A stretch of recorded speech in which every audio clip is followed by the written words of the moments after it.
ဒီနေ့ကြားနာရတဲ့ဧဝံဂေလိကျမ်းစာကိုအနည်းငယ်ထောက်ရှုကြရအောင်ပထမဝတ်စွာဒီနေ့ဟာဝါတွင်တနင်္ဂနွေပထမတနင်္ဂနွေနေ့လဲဖြစ်တယ်ပြီးတော့နေ့စဉ်ဘဝတတမှာခရစ်တော်နတ်ဆုရဲ့ဖျားယောင်းသွေးဆောင်ခြင်းခံရတယ်လို့ကျွန်တော်တို့တွေလည်းပဲဒီနေ့ဒီပုံစံအဖြစ်နတ်ဆုရဲ့နောက်ဆက်ခြင်းကိုခံရတယ်ဆိုတာကိုပြန်ပြီးတော့တတိယရမယ်ပထမဝတ်စွာဒီဧဝံဂေလိရဲ့အရှိမဘာတွေ့ရတယ်လဲဆိုတော့ခရစ်တော်ယေရှုဟာဒီတောကန္တရကိုတွားပြီးတော့ရက်ပေါင်း40အစာရှောင်ဆုတောင်းတယ်လို့ဆိုတယ်ဒါအစာရှောင်ခြင်းအစာရှောင်ဆုတောင်းတာဟာဆုတောင်းခြင်းထဲမှာအမတန်မှကောင်းမွန်တဲ့အရာဖြစ်တယ်အစာရှောင်ပြီးတော့နိုဝေနာရီလုပ်မယ်ဒီဝါတွင်ကာလတစ်ခုတည်းမဟုတ်ဘဲနဲ့ဒီနေ့ပတ်လုံးဘယ်တော့အခါမစုဘယ်ချိန်မစုအစာရှောင်မယ်ဆုတောင်းမယ်ဆိုရင်တကယ်လုံးဝဆုတောင်းခြင်းပြီးတယ်ဒီအစာရှောင်ခြင်းမှာဘာတွေပါတယ်လဲဆိုတော့ဒီလောဘတွေနောက်ပြီးတော့ဒီအစာတောက်နော်လွန်ကျူးတာတွေအကုန်လုံးနော်ထိန်းချုပ်ပြီးသားလည်းဖြစ်တယ်ဒါပေမဲ့အစာရှောင်တယ်ဆိုပြီးတော့ကျန်းမာရေးလည်းမကောင်းအဆိုင်ယောဂလည်းရှိအဲ့လိုမျိုးဆိုရင်တော့ဆရာဝန်နဲ့အရင်ဆုံးဆွေးနွေးတိုင်ပင်တင်တယ်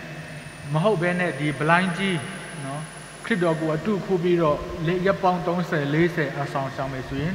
ငါကိုအတွက်အန္တရာယ်ရှိတယ်နော်တချို့နှစ်ချင်းနေအဲ့လိုမျိုးနော်တေဆုံးသွားတဲ့သူတွေရှိတယ်တရားဟောတဲ့ခါမှာလည်းကြားမယ်ထင်တယ်နော်တချို့နှစ်ချင်းနေအဲ့ဒါကိုအယံကိုအမွန်းတင်ကြတယ်သူအစာရှောင်လို့ဆုတောင်းပြီးတော့တည်သွားတယ်အားရကြပဲငါတို့နိုင်ငံမှာနော်သူများနိုင်ငံတွေမှာကြတော့အယောက်40 50 100တည်နေကြတာငါတို့တိုင်းပြည်မတိုးတက်တာအဲ့လိုအစာရှောင်ဆုတောင်းပြီးတော့တည်ဆုံးတဲ့လူမရှိလို့ဆိုပြီးတော့တရားဟောတဲ့ဓမ္မဆရာနော်နှစ်ချင်းဆရာတွေအများကြီးရှိတယ်နော်အဲ့လိုမျိုးတွေတွားပြီးတော့နားမယောင်မိစိန်နဲ့ဒါတွေက blind နော်လူဆိုတာအတိညာရှိတယ်နော်ယုံကြည်ခြင်းတစ်ခုတည်းကိုအလွဲသုံးစားပြီးတော့အဲ့လိုမျိုးရှောက်လို့မရအောင်နော်ကုကိုအန္တရာယ်ပြုတ်ပြီးဆိုရင်ဘာပဲဖြစ်ဖြစ်အပြစ်တင်တယ်နော်အပြစ်ရှိတယ်ကုကိုလည်းတည်တည်ချာချာဂယုစိုက်ရမယ်နော်လို့ပုံလို့နည်းကလည်းမှန်ကန်ဖို့လိုတယ်အစာရှောင်တယ်ဆိုပြီးတော့ခုချိန်ကနေစပြီးတော့ငါဆုံးဖြတ်ပြီးအစာရှောင်တယ်ဘုရားကျောင်းစင်းတာနဲ့ရေမတောက်တော့ဘူးအစာမစားတော့ဘူးဒါမှမဟုတ်ရှင်ရေတစ်ခုတည်းပဲတောက်မယ်အချူရေဘာညာမစားတော့ဘူးမတောက်တော့ဘူးနော်အဲ့လိုလဲသွားမလုံးနဲ့နော်ဒီအတိညာကိုအသုံးပြုရမယ်တတ်နိုင်တဲ့လောက်အစာရှောင်ခြင်းကိုတော့လုပ်ရင်တော့အရန်ကောင်းတယ်ကျမရဲ့အတွက်လည်းကောင်းတယ်လို့ပြောတယ်နော်ဆရာဝန်တွေရဲ့အဆိုပြုချက်အရာတစ်ပတ်မှတစ်ခါ24 hour fasting လို့ခေါ်တယ်အရန်ကောင်းတယ်တဲ့ဘာလို့လဲဆိုတော့တစ်ပတ်လုံးလုံးခန္ဓာကိုယ်ကအစာတွေစားပြီးတော့ဒီခန္ဓာကိုယ်ကလည်းအလုပ်လုပ်တယ်ဒါပေမဲ့နော်ညနေ9 နာရီနဲ့ပြီးတော့နောက်9 နာရီနောက်ညနေ9 နာရီထိ24 hour ပေါ့နော်တစ်ပတ်မှတစ်ခါလုပ်နိုင်လို့ရှိရင်ကိုယ့်ရဲ့ခန္ဓာကိုယ်လှုပ်ရှားမှုတွေကလည်းအနာရပြီးတော့ဒီ energy ကပြန်ပြီးတော့နုံးစွတ်တယ်လို့ဖြစ်ပြီးတော့ခန္ဓာကိုယ်လဲပူပြီးတော့ပေါ့ပါတယ်ကျန်းမာရေးလည်းပူကောင်းတယ်အစာချီတာလည်းပူကောင်းတယ်လို့ဆိုတယ်ဒါကတော့ဒီလုံနိုင်တဲ့လူတော့လို့ရင်တော့ကောင်းတာပေါ့နော်ဒါပေမဲ့ကုကိုယ့်ရဲ့ကျန်းမာရေးကိုလည်းသိရမယ်ကျန်းမာရေးတိတ်မကောင်းဘူးအဆိုင်ရှိတယ်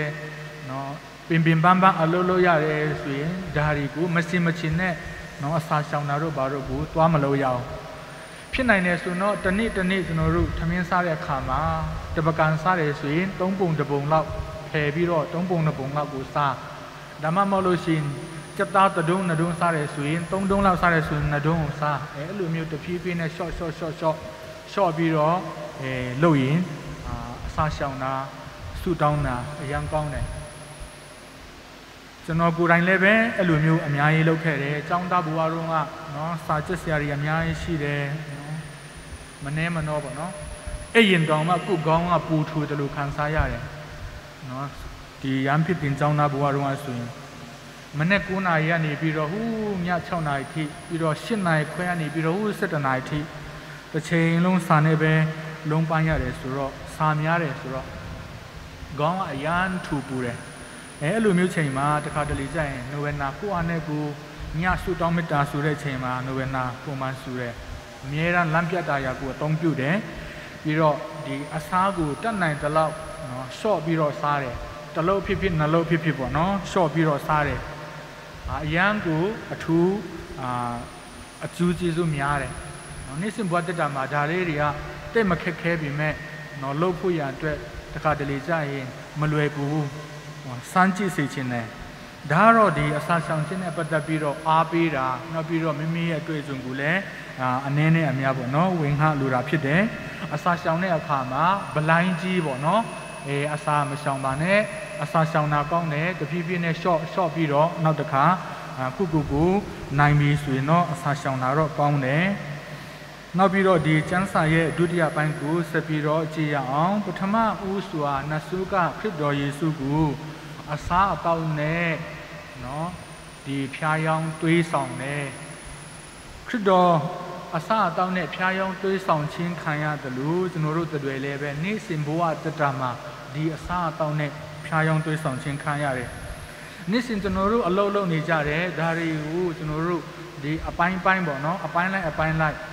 ကြည့်မယ်ဆိုလို့ရှိရင်စားဖို့အတွက်ပို့ပြီးတော့ကျွန်တော်တို့အချိန်ကုန်တာများတယ်။နော်စားဖို့အတွက်နော်ကျွန်တော်တို့အလုပ်တာပိုများတယ်။စားဖို့တောက်ဖို့ပေါ့နော်။ဒါပေမဲ့သူ့တည်တည်ရဲ့တွေ့ရှိချက်မှာကြတော့လူကားတဲ့နော်လူကအစားအသောက်ထက်အလားအပအတွက်ပတ်စံပူတုံးတယ်တဲ့ကဘာပေါ်မှာလူတွေကအလားအပပစ္စည်းတွေကဈေးလဲရမ်းကြီးတယ်။ဒါပေမဲ့အစားအသောက်ထက်လူတွေကအလှအပအတွက်အလှပဆိုတာမိကတ်တော့ဘာလို့အဲ့ဒါကိုပြောတာအဲ့ဒီတခုတည်းကိုမဟုတ်ဘူးလူဆိုတာတရိစ္ဆာန်နဲ့မတူတာဗာလဲဆိုတော့အလှအပကိုခံစားတတ်တာဒါကြောင့်မလို့အိမ်ဆွင်လဲလှပတဲ့အရာပန်းလေးတွေဘာညာပေါ့နော်အဝတ်စားဆွင်လဲလှပစပင်ဆွင်လဲအမျိုးမျိုးပေါ့နော်စီးတွေအယောင်မျိုးမျိုးစုတယ်တွားတွေနောက်ပြီးတော့အမျိုးမျိုးပေါ့နော်ဖနက်ကစလက်သေးချီသေးကအစပေါ့နော်လူကအစားအသောက်အထက်အလားအပါအတွက်ဒီကဘာပေါ်မှာပြန်မြအဖြစ်ပတ်စံပူတုံးကြတယ်တဲ့ဆိုတော့အစာရှောင်တာလည်းကောင်းတယ်ဒီအရာလေးတွေကိုလည်းတတ်နိုင်တဲ့လောက်ရှော့ချပြီးတော့မစိစင်းရဲသားတွေကိုဖယ်မယ်ဆိုရင်နည်းနည်းလောက်ဝေမျှပေးမယ်ဆိုရင်ပူပြီးတော့ကျွန်တော်တို့အတွက်အကျိုးရှိမယ်နေ့စဉ်ဘဝတက်တာမှာကျွန်တော်တို့အစားအသောက်နဲ့ပဲเนาะဒီနဆူရဲ့ဖျားယောင်းသွဲဆောင်ခြင်းကိုပူခံရတယ်ကျန်တဲ့အရာတွေထက်เนาะအစားအသောက်အတွက်ပူပြီးတော့နောက်ဆက်ခြင်းခံရတယ်ဒါခရစ်တော်ရဲ့ပထမဆွန်ဆန်းနောက်ဆက်ခြင်းဒုတိယကတော့ဗာလဲဆိုတော့အာနာပါဝါအာနာပါဝါเนาะအခုကဘာပေါ်မှာဖြစ်ပျက်နေတဲ့ပြဿနာကြီးအာနာပါဝါယူနေကြတာเนาะအာနာပါဝါယူလို့တကဘာလုံးเนาะဝယုံတုံးကားဖြစ်တာမြန်မာပြည်မှာရောဥရောပမှာရောအာဖရိကမှာလည်းဖြစ်တာပဲเนาะနေရာတိုင်းမှာဒါတွေကဒီနိုင်ငံထဲမှာပဲဖြစ်တာလားဆိုတော့မိသားစုမှာလည်းဖြစ်တာပဲเนาะမိသားစုမှာလည်းဖြစ်တယ်เนาะမိသားစုမှာလည်းဖြစ်တယ် community မှာလည်းဖြစ်တယ်အတိုင်းဝိုင်းမှာလည်းဖြစ်တယ်အလုပ်မှာလည်းဖြစ်တယ်အာနာယူရင်เนาะဒေတာတစ်ခုလုံးပတ်ဝန်းကျင်တစ်ခုလုံးဒုက္ခရောက်တယ်เนาะအာနာယူတာဆိုတော့ဒါလည်းပဲနဆူရဲ့အမတမအကြီးမားတဲ့နောက်ဆက်ခြင်းတစ်ခု